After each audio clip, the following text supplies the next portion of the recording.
Right.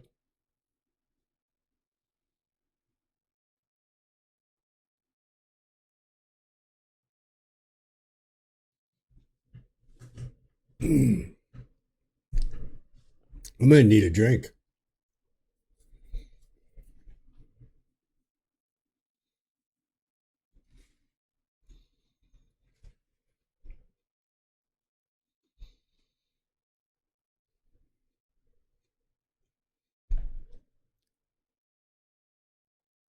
Oh, give me a minute.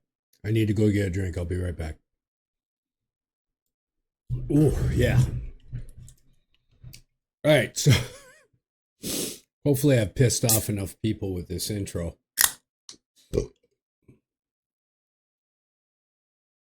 All right. So I wanted to do a video about genetics. It seems that like when I'm talking to people is that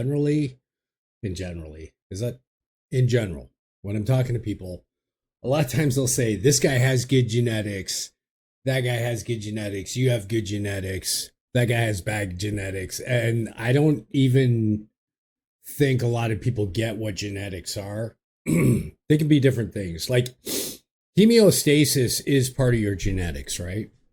But you can change it somewhat.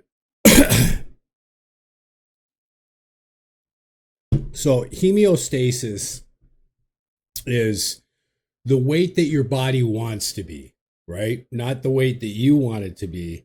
It's what I am if I'm not dieting, not worrying about it, what my body would want to be, right? So let's get that out of the way. Because some people generally are naturally meant to be bigger, and some people are naturally meant to be smaller. Now, when it comes to genetics, big or small doesn't play as much of a role as you might think when it comes to bodybuilding. Because of advances in medical technology, science, and steroids, right? It seems like a lot of times ectomorphs or thinner people, and I know the whole ectomorph, endomorph, mesomorph stuff is outdated now, but you get the general term. Thinner guy. A lot of the thinner guys do better on anabolics than the thicker guys. And the reason for that is their androgen receptors never had testosterone naturally to the amount that the bigger guys have.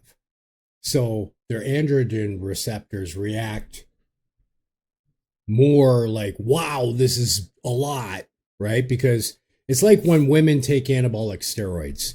Women have so less testosterone than men, right? When they take anabolic steroids, their androgen receptors just go boom and they grow a lot more than men. And they get the side effects a lot faster.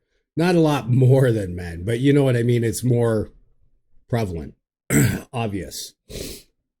So, genetics for size isn't as big a deal for bodybuilding as what you would think. Like, if somebody's naturally built, that's great, but more than likely, somebody that's small that comes by and is doing anabolics is going to surpass them. One, because the guy's got a smaller frame, so putting muscle on it makes him have the illusion of even being bigger. And two, his androgen receptors are more receptive, so to speak. That's, I don't know how true that is, but that's one of the theories out there. Take it with a grain of salt. Let's get back to genetics, right? Insertions. Let's talk about insertions and bellies. This is where a lot of people get it confused. And they'll say, because a lot of people look at people, and if they're big and they're lean, they're like, he's got good genetics. Genetics has a lot more to do with aesthetics than it does with big or lean, right? So if you look at my bicep, okay, this part right here is your insertion, right? I have nice insertions, right? Very small amount of tendon. and then the belly is here, right? So that's genetics.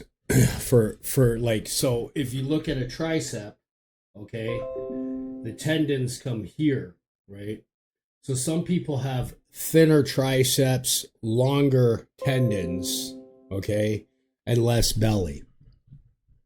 That's a lot to do with genetics. So you get when you're looking at somebody's bicep could start further back, right here, right?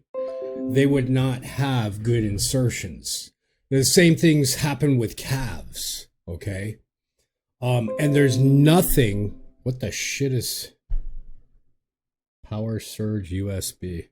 All right. Sorry about that, guys. I don't know what the hell that's about.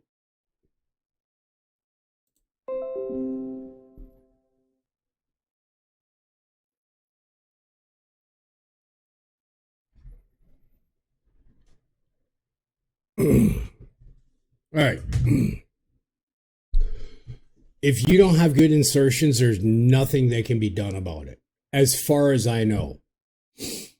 I'm sure someday they'll come up with some kind of surgery that'll shorten your tendons, right? Possibly. But as far as we are right now, if you don't have good insertions or muscle bellies is another story. So you hear about people using synthol, right?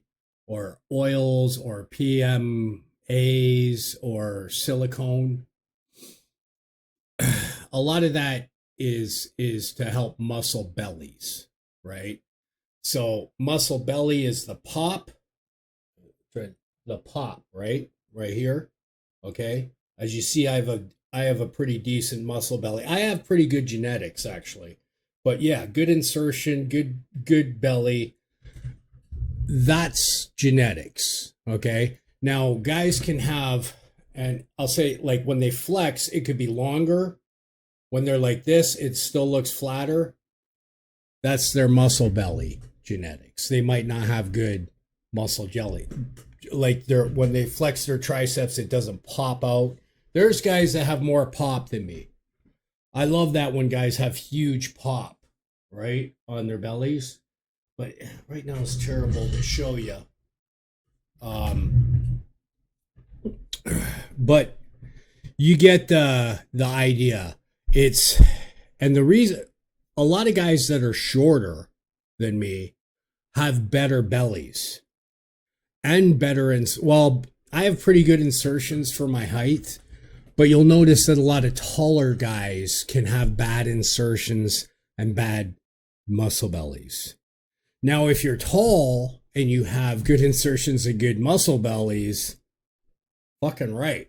You're rare as fuck. Because it's usually the short guys that have the best bellies on their muscles. And that's genetics, guys.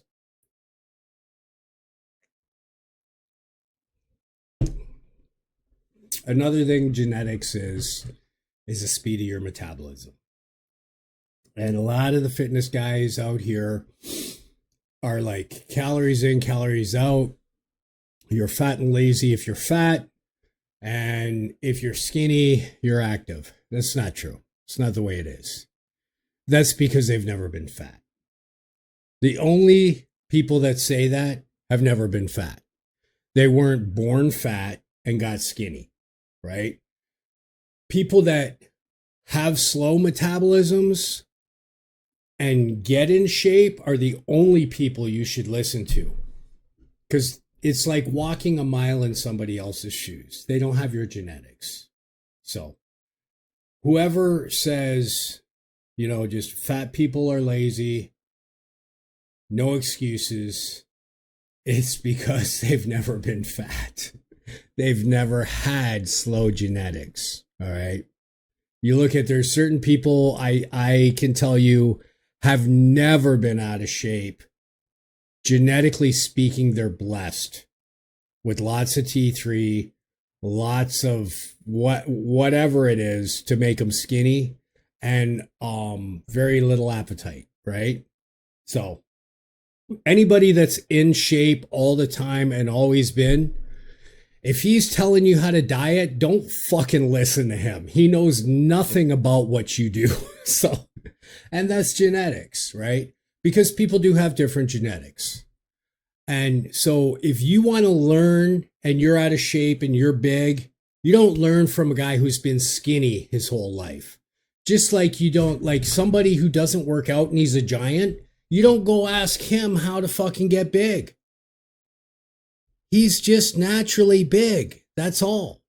If he works out, he trains, and he's made improvements and you've seen it, you can take advice from that guy.